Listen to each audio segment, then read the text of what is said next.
नमस्कार। हिंसा और अत्याचारों के माहौल में आज कश्मीर में रहने वालों का हर पल मौत के साए में कट रहा है।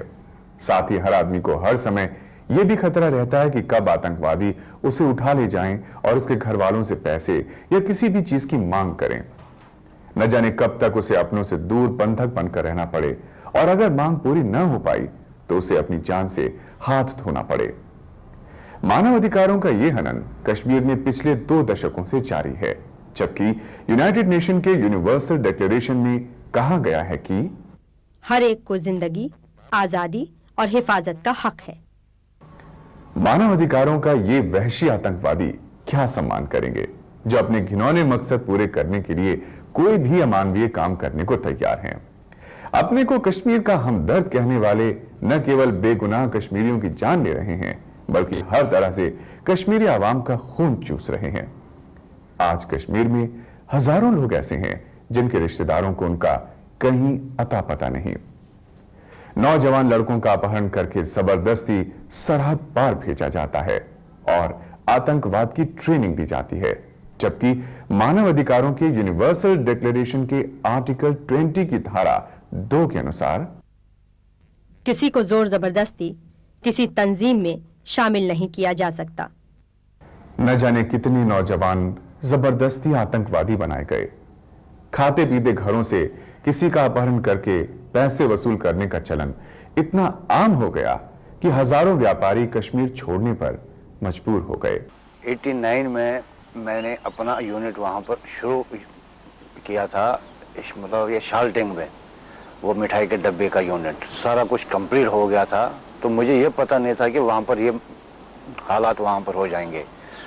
इस असना में मैं वहाँ पर कभी कभार मतलब कर्फ्यू लगता था, कभी कुछ होता था, कभी कुछ होता था। तो 20 या 21 फरवरी को एक मेरा मतलब बुआ जी का लड़का था, सतीश टिक्कू, हबा गदल में रहता था। तो उसको अचानक ही 4 आदमी आ गए और उसको घर से बाहर निकाल के एक गली में जाके उसको 2 आदमी ने पीछे से 8 गोली मार ली और वो पूरी वहाँ पर अफवाह फैल गई। उसके बाद फिर कर्फ्यू फिर दोबारा हो गया। उसके अगले दिन फिर मेरे घर में एक चिट्ठी आई थी, मतलब ब्लैंक, न मुझे पता था कि कौन था क्या था। वो गेट के अंदर उन्होंने डाल दिया। तो उन्होंने सारा कुछ ये लिखा था मेरे को कि भाई कल आप जुलूस में निकलना और हमें आपसे कुछ बात करनी है। कल आप जुलूस में निकला और हमें कुछ आपसे बात करनी है। और हम तो घबरा गए। हमने सोचा कि अगर उसको मार दिया तो हो सकता है कि मतलब मेरे को भी मारे। मैंने ये फैसला किया कि रात के 2 बजे मैं वहाँ से निकला। 2 बजे निकलने के बाद रातों रात मेरे 2 बच्चे थे, ये छोटे छोटे, सिर्फ मेरे पास 125 रुपया था जेब में और बिल्कुल लाइट बंद थी। तो उसके बाद मैं वहाँ से रात के 2 बजे निकला, वहाँ पहुँचा मैं टूरिस्ट सेंटर और सवेरे 5 बजे फिर वहाँ से बस से निकला मैं और पहुँचा जम्मू। फिर जम्मू से फिर यहाँ दिल्ली आ गया। बेगुनाह अमन पसंद नागरिकों को अगवा करके अपने ऐसे साथियों को छुड़ाना जो हत्यारे हैं, समाज में अशांति फैलाना जिनका पेशा है, यही है इन कायर आतंकवादियों का धर्म। इन अमानवीय सौदेबाजी की आरंभिक कड़ी में 1989 दिसंबर की 8 तारीख को रोबिया सईद के अपहरण की घटना हुई, जिसे अपहरणों के इस लंबे सिलसिले की पहली कड़ी भी माना जाता है।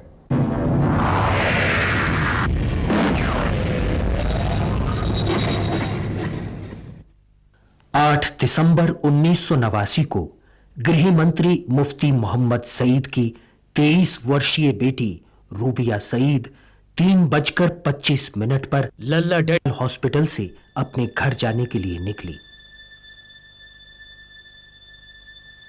इकबाल पार्क रोड के बस स्टैंड पर, जो पार्क के कोने पर है, अपने घर नवगांव जाने वाली बस में बैठी। 3:45 पर बस जैसे ही बागत कानीपुरा पहुंची, 2 मुसाफिरों ने बंदूक की नोक पर रूबिया को बस से उतरने पर मजबूर कर दिया और पास खड़ी बस में बैठाकर फरार हो गए। आतंकवादियों ने जेल में बंद JKLF के अपने 5 साथियों को रिहा करने की मांग की। मांग पूरी ना होने की शक्ल में उन्होंने धमकी दी कि रूबिया सईद की लाश श्रीनगर की किसी गली में पड़ी मिलेगी। मजबूर होकर 13 दिसंबर को सरकार ने 5 में से 4 आतंकवादी, जिनके नाम अब्दुल हमीद शेख, नूर मोहम्मद कालवाला, अल्ताफ अहमद और जावेद अहमद जरगर थे, श्रीनगर के राजौरी कदाल इलाके में छोड़ दिए। 1 घंटे बाद मकबूल जर्नलिस्ट जफर मिराज के पास फोन आया। लड़की जल्द ही अपने मां बाप के पास पहुंच जाएगी। ये फोन JKLF के स्पोक्समैन का था। यहां से आतंकवादियों द्वारा कभी न थमने वाला अपहरण का सिलसिला शुरू हुआ, जिसमें एक के बाद एक अपहरण और हत्याएं शामिल हैं।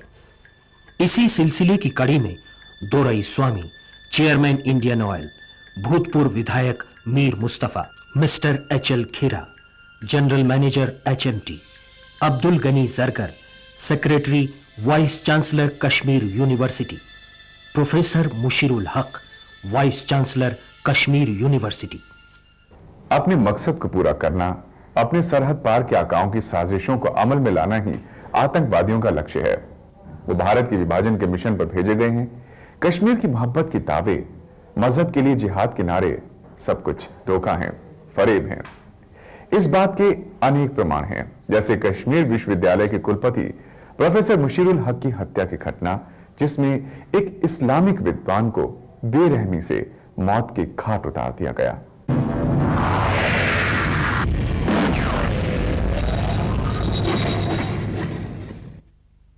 कश्मीर और कश्मीरियों के बारे में एज सच भी उनका पॉइंट ऑफ व्यू बहुत ही वाज़ेह था। यानी उनका ये मानना था कि कश्मीर यूनिवर्सिटी में जो कश्मीरी लोग हैं, वो जाहिर है कि वो यूनिवर्सिटी वहाँ के तलबा के लिए है और वहाँ के लोगों को पूरा मौका मिलना चाहिए, और लिहाजा वो उन लोगों में घुल मिल करके रहना। प्रोफेसर मुशीरुल हक, कश्मीर यूनिवर्सिटी के वाइस चांसलर, इल्म की एक बुलंद मीनार, इस्लामी स्कॉलर, जिन्होंने न सिर्फ कश्मीर यूनिवर्सिटी में बल्कि कॉलेजों में भी इस्लामिक डिपार्टमेंट बना दिया था। हक वाकई हक की आवाज थे। इसलिए न सिर्फ कश्मीर यूनिवर्सिटी में बल्कि पूरे हिंदुस्तान में उनका एक मयार था, इल्म का एक दरिया। उस दरिया के उजले पानी में समाज का एक रोशन तबका सांस ले रहा था।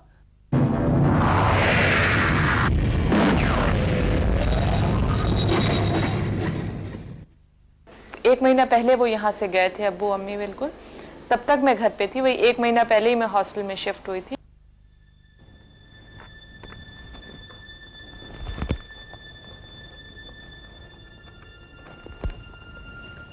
हेलो, हाँ गनी साहब, आप ऐसा कीजिए, मेरे पास आ जाइए। ओके।